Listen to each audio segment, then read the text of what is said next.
சட்டம் ஒழுங்கு பிரச்சினையில் எந்த ஒரு அரசும் கவனம் செலுத்த வேண்டும் என்பதில் மாற்றுக் கருத்து இல்லை. புதிதாக பொறுப்பேற்ற ஒரு அரசு செயல்படுவதற்கு 6 மாத கால அவகாசம் என்பது தேவை.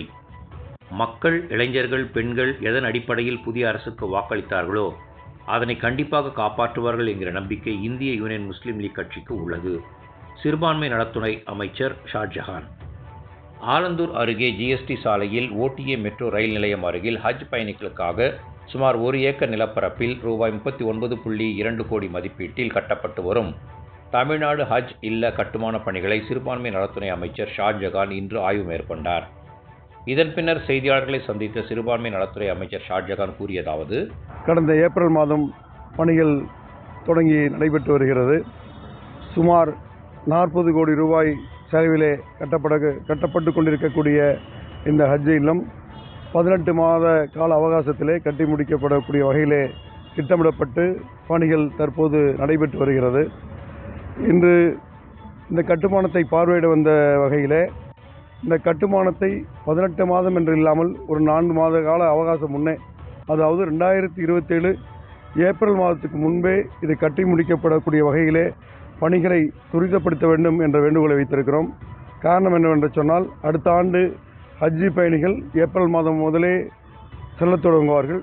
அவர்கள் பயன்பாட்டிற்கு வரக்கூடிய வகையிலே இந்த பணிகளை துரிதப்படுத்த வேண்டும் என்ற வேண்டுகோளை வைப்பதற்காக வந்திருக்கிறோம். பணிகள் சிறப்பாக தொடங்கி நடைபெற்று வருகிறது. அடுத்ததாக, இந்த துறையை பொறுத்தவரை ஹஜ் பயணிகளுடைய ஏற்பாடுகளையும் கவனிக்கக்கூடிய ஒரு துறையாக இருப்பதால் கிட்டத்தட்ட 6000த்திற்கும் அதிகமானோர் இந்த வருடம் ஹஜ் பயணம் மேற்கொண்டிருக்கிறார்கள் தமிழ்நாட்டிலிருந்து. அவர்கள் சிறப்பான முறையிலே தற்போது தங்களுடைய கடமைகளை மெக்கா மாநகரிலே செய்து வருகிறார்கள். வரக்கூடிய ஜூன் மாதம் 8ஆம் தேதி முதல் விமானம் மெக்காவிலிருந்து புனித கடமையை முடிந்து திரும்ப இருக்கிறார்கள். அந்த தகவலையும் இந்த நேரத்தில் உங்களுக்கு நான் தெரிவித்துக் கொள்கிறேன். அமைச்சராக பொறுப்பேற்றிருக்கோம். அடுத்தடுத்து என்னென்ன திட்டங்கள் நம்ம கைவிட்டிருக்கோம்? முக்கியமான ஒரு துறையாக அமைச்சராக பொறுப்பேற்று 2-3 தினங்கள் ஆகிறது. நாளைய தினம் காலை 11 மணி அளவிலே தலைமைச் செயலகத்திலே துறை அதிகாரிகளோடு ஒரு கலந்தாலோசனை கூட்டம் ஏற்பாடு செய்திருக்கிறோம். துறை சம்பந்தப்பட்ட பல்வேறு பணிகள், சிறுபான்மையினருக்கான ஆணையங்கள், ஹஜ் கமிட்டிக்கான உறுப்பினர்களுக்கான அந்த அமைப்பு, வக்ஃபு வாரியம் சம்பந்தப்பட்ட பணிகள், இதெல்லாம் குறித்து நாளை காலை நடக்கக்கூடிய அந்த கூட்டத்தில் ஆலோசனை செய்ய இருக்கிறோம். அதுபோலவே சுமார் 17-18% இருக்கக்கூடிய இந்த சிறுபான்மை மாண்புமிகு முதலமைச்சர் அவரிடம் துறையின் சார்பிலே பரிந்துரைகளை வழங்க இருக்கிறோம். அந்த பரிந்துரையின் அடிப்படையில் வரக்கூடிய பட்ஜெட் கூட்டத்தொடரில் புதிதாக பல்வேறு அறிவிப்புகள் இடம்பெறும் என்ற நம்பிக்கையுடன் காத்திருக்கிறோம். பின்னாடி சட்டம் ஒழுங்கு பிரச்சனை ரொம்ப அதிகமாக இருக்குது. எதிர்கட்சிகளோட ஒரு தொடர் விமர்சனமாக இருக்குது. இது எப்படி பார்க்குறீங்க? ஆலோசனை செய்து அதற்கான தீர்வு காணணும்னு நினைக்கிறீங்க? சட்டம் ஒழுங்கு பிரச்சனைங்கிறது உடனடியாக எல்லாருமே அதில் கவனம் செலுத்த வேண்டிய ஒரு துறை என்பதிலே மாற்று கருத்து இல்லை. எந்த ஒரு அரசு புதிதாக பொறுப்பெடுத்துக் கொண்டாலும் ஒரு 6 மாத காலம் என்பது அது அவர்களுக்கான ஒரு பிரீத்திங் பீரியட். அவர்களும் துறை சார்ந்து, நிர்வாகம் சார்ந்து பல்வேறு ஆய்வுகளை மேற்கொண்டு அதை செம்மைப்படுத்துவதற்கு அதிகாரியுடன் கலந்தாலோசித்து பல்வேறு நடவடிக்கைகள் எடுக்கத்தான் வேண்டும்.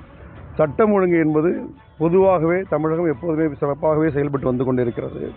அந்த வகையில் அங்கொன்றும் இங்கொன்றுமாக நடக்கக்கூடிய நிகழ்வுகள் மிகுந்த வருத்தத்தை தந்தாலும் வரக்கூடிய நாட்களிலே அரசு முழுமையாக அதில் கவனம் செலுத்தி இது போன்ற தவறுகள் நடப்பதை தடுத்து நிறுத்துவதற்கு முழு முயற்சி இந்த அரசு செய்யும் என்பதை அழுத்தம் திருத்தமாக தெரிவித்துக் கொள்கிறோம். இந்தியன் முஸ்லீம் லீக் புதிய இந்த அரசில் அமைச்சர்கள் சேர்ந்திருக்கீங்க சார். பல விமர்சனங்கள் எழுப்பப்பட்டிருக்குது.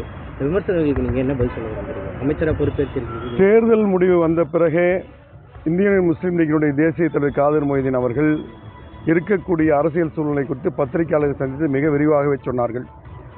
எந்த கட்சிக்கும் பெரும்பான்மை கிடைக்காத ஒரு சூழ்நிலையில் ஒன்றியத்தில் இருக்கக்கூடிய அந்த பாஜக அரசு ஜனாதிபதி ஆட்சி அமல்படுத்தக்கூடிய ஒரு சூழ்நிலையை உருவாக்கி விடுவார்களோ என்ற அச்சத்தின் காரணமாகத்தான் தற்போது இருக்கக்கூடிய தமிழக வெற்றி கழகத்திற்கு மாண்புமிகு முதலமைச்சர் ஜோசப் விஜய் அவர்களுடைய தலைமையிலான ஆட்சிக்கு ஆதரவளிப்பது என்ற கடமையை ஜனநாயகத்தை காப்பாற்ற வேண்டிய நோக்கத்திலே முஸ்லீம் லீக் எடுத்தது. அதன் பிறகு நடந்த தொடர் சந்திப்புகளின் மூலம் முதலமைச்சர் அவர்கள் நடைபெற்ற பல கட்ட பேச்சுவார்த்தைகள் மற்றும் கலந்துரையாடலுக்கு பிறகு ஒரு புதிய நம்பிக்கை இந்திய யூனியன் முஸ்லீம் லீக்கிற்கு பிறந்திருக்கிறது. அந்த வகையிலே இன்று பொறுப்பேற்றிருக்கக்கூடிய அரசு மிகச்சிறப்பான அரசாக மக்கள், இளைஞர்கள், பெண்கள் எந்த நம்பிக்கையிலே இந்த அரசுக்கு வாக்களித்திருக்கிறார்களோ அந்த நம்பிக்கையை காப்பாற்றக்கூடிய விதத்திலே இந்த அரசு மிகச் செம்மையாக செயல்படும் என்ற நம்பிக்கை அனைவருக்குமே கிடைத்திருக்கிறது. அந்த வகையில் இந்திய யூனியன் முஸ்லீம் லீக்கும் மிக திடமாக நம்பிக்கை வைத்து இந்த அணியிலே அமைச்சர்களை பங்கேற்று தன்னுடைய பணிகளை திறம்பட செய்து வந்து கொண்டிருக்கிறது. இப்போ நேற்று பார்த்தீங்கன்னா விசிக தலைவர் வந்து என்ன சொல்லியிருக்காருன்னா, நாங்கள் ஸ்டாலின் முன்னாள் முதலமைச்சர் அவர்கள்ட்டையும் உதயநிதி ஸ்டாலின் அவர்கள்ட்டையும் அவருடைய புரிந்த உணர்வோடு தான் நாங்கள் அமைச்சரவைக்கு ஒத்துக்கிட்டோம் அப்படின்னு சொன்னாங்க. இந்தியன் முஸ்லீம் லீக் நீங்கள் என்ன சொன்னீங்க, நேற்று இருந்தோம் இன்று இருந்தோம் நாளைக்கே இருப்போம் ஸ்டாலினோட இருந்தேன்னு சொன்னீங்க. இப்போ நீங்கள் அமைச்சரவையில் பங்கேற்பதற்கு முன்னாள் முதலமைச்சர் ஸ்டாலின் அவர்களுக்கு தெரியுமா? அவருடைய உடன்பாடு தான் நீங்கள் தலைவர் அவர்களும் சரி, மற்ற கூட்டணியில் இருந்த பல்வேறு தலைவர்களும் சரி, மே 4ஆம் தேதி தேர்தல் முடிவு வந்த பிறகு அதன் தொடர்ச்சியாக ஒரு வார காலம் தமிழகத்திலே நடந்த அரசியல் மாற்றங்கள், பேச்சுவார்த்தைகள், நடைபெற்ற விடயங்கள் குறித்து மிக தெளிவாக இடத்தில் சொல்லியிருக்கிறார்கள். அந்த அடிப்படையிலே தான் இந்த முடிவுகள் எடுக்கப்பட்டிருக்கிறது. இது புதிதாக நான் கருத்து சொல்வதற்கு எதுவுமில்லை. நன்றி.